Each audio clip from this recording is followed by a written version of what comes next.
Assalamualaikum warahmatullahi wabarakatuh. Perkenalkan, nama saya Indri Widya Putri, NIM 2008727 dari Prodi Pendidikan dan Kepelatihan Olahraga. Baiklah, di sini saya akan menjelaskan tentang struktur dan klasifikasi sistem saraf. Pengertian sistem saraf. Sistem saraf tersusun oleh berjuta-juta sel saraf yang mempunyai bentuk bervariasi. Sistem ini meliputi sistem saraf pusat dan sistem saraf tepi.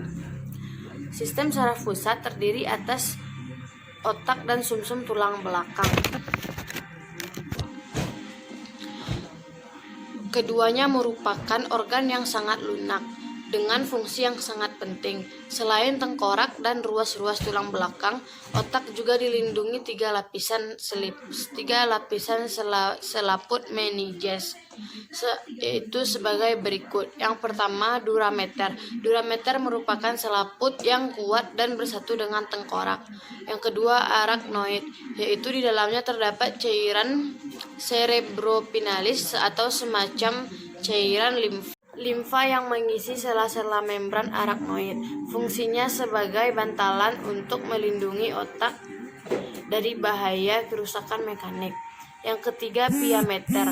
Lapisan ini penuh dengan pembuluh darah dan sangat dekat dengan permukaan otak, berfungsi untuk memberi oksigen dan nutrisi serta mengangkut beban sisa metabolisme. Yang kedua, mekanisme pengantar impuls melalui sel saraf. Impuls saraf adalah pesan saraf yang dialirkan sepanjang akson dalam bentuk gelombang listrik. Jika sebuah saraf tidak menghantarkan impuls, maka serabut saraf tersebut dalam keadaan istirahat.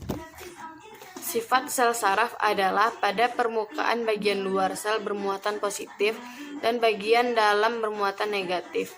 Jika sel saraf mendapat rangsangan, maka akan terjadi perubahan muatan pada kedua permukaan sel saraf tersebut. Permukaan bagian luar sel bermuatan negatif, sedangkan bagian dalam sel bermuatan positif. Keadaan ini disebut dengan depolarisasi.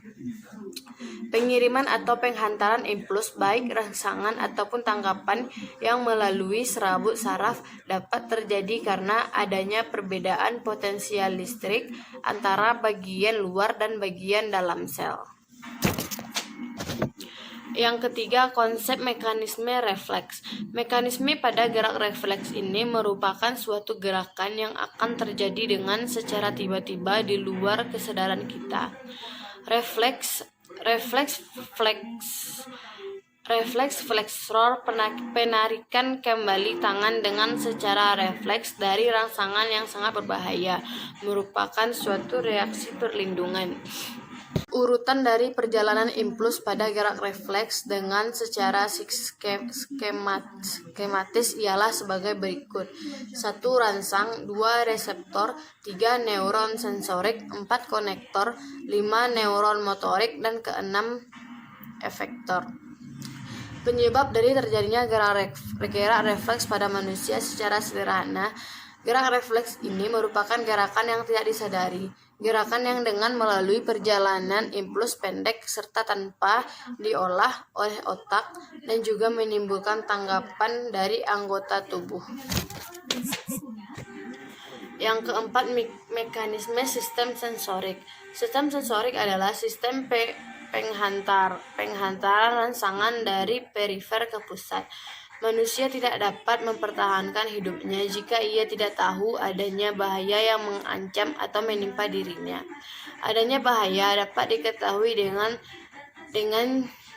jalan melihat, mendengar, mencium, dan merasakan rasa nyeri, raba-raba, rasa panas dan dingin, dan sebagainya. Itulah yang disebut dengan sistem sensorik. Reseptor sensorik berperan untuk mentransduksi stimulus lingkungan menjadi impuls saraf. Reseptor ini dapat diklasifikasikan berdasarkan sumber stimulus yang mempengaruhi ujung reseptor, jenis sensasi yang terdeteksi reseptor, distribusi reseptor, atau ada tidaknya lapisan pada ujung reseptor. Sekian yang dapat saya sampaikan. Jika ada kata yang salah, saya mohon maaf. Assalamualaikum warahmatullahi wabarakatuh.